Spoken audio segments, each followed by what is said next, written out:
Everybody says one thing, that whether it's inflation or deflation or what it actually looks like or when it happens, everybody says the same thing. It's a mathematical certainty. We're going to have a crash. We're going to have a big financial calamity. Do you agree with that? No matter what, we're going to have a financial calamity.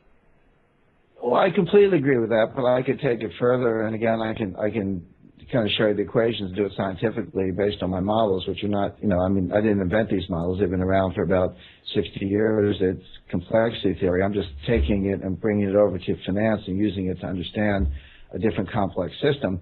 But yeah, no, it is a certainty, but what I've discovered that you don't hear is that it will be exponentially larger than any financial panic in the past. And then take it further and say, well, okay, what are the implications of that?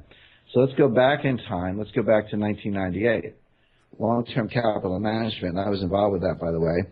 That was a hedge fund that was failing, but it threatened to destroy the entire global financial system. People, it seems like long ago, far away. The amounts involved were not nearly as large as what happened in 2008. People sort of dismissed it, but I had a front row seat. I negotiated that bailout. I was on the phone with, whether it was John Corzine at Goldman Sachs or the president of the Federal Reserve Bank of New York.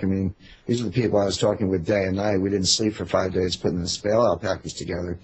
We were hours away from shutting every financial market in the world when we got that bailout done. Now, that was Wall Street bailing out a hedge fund. Now, come forward 10 years to 2008, it wasn't a hedge fund that was failing. It was Wall Street that was failing. Who bailed them out? The central banks, the Federal Reserve. The Federal Reserve printed or guaranteed tens and scores of trillions of dollars of money and liabilities and money market funds and bank deposits, et cetera. So now let's go forward 10 years from there, say to 2018 or maybe sooner, 2016, 2017. So in 98, Wall Street bailed out a hedge fund. In 2008, the Fed bailed out Wall Street. The next time, it's going to be the Fed that's in trouble. The central banks are going to be insolvent. They're already insolvent on a market-to-market basis. Who's going to bail them out? In other words, each bailout gets bigger than the one before. And using complexity theory, we know that they get exponentially bigger. So the next bailout, the Fed's got a 10-foot seawall, and we're going to have a 50-foot tsunami. It's going to be bigger than the Fed, bigger than the central banks. So who's bigger than the central banks?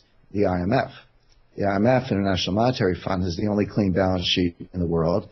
They can print money. That's a special drawing right, SDR. It's a geeky name, but it is world money. It's the only way to understand it. And they will print 4 or 5 trillion of SDRs. Now, an SDR has a valuation of about $1.50. It fluctuates. It's like any cross rate. But today, the SDR dollar cross rate is about $1.50.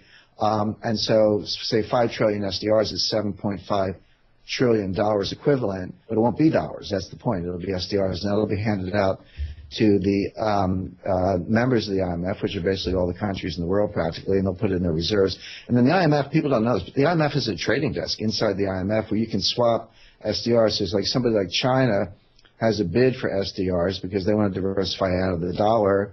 A smaller member like Hungary might say, well, we need dollars because we actually need to buy Swiss franc spot to pay off the Swiss banks who lent money to our people who were taking out Swiss franc mortgages. So you can actually, Hungary can call up the desk, say, what am I bid for SDRs? China puts in a bid.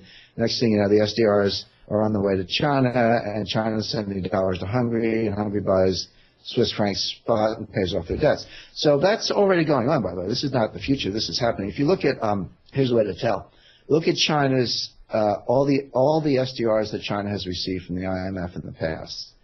And then look at China's reserve positions to how many SDRs they have today.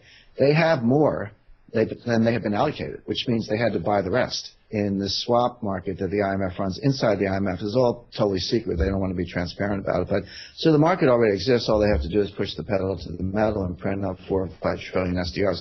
What does that mean for the dollar? What does that mean for inflation? See, people just get locked in. They get one idea in their head, and they just sort of put a stake in the ground, and they get all spun up and get their blood pressure up. You have to be calm. You have to just go step by step by step.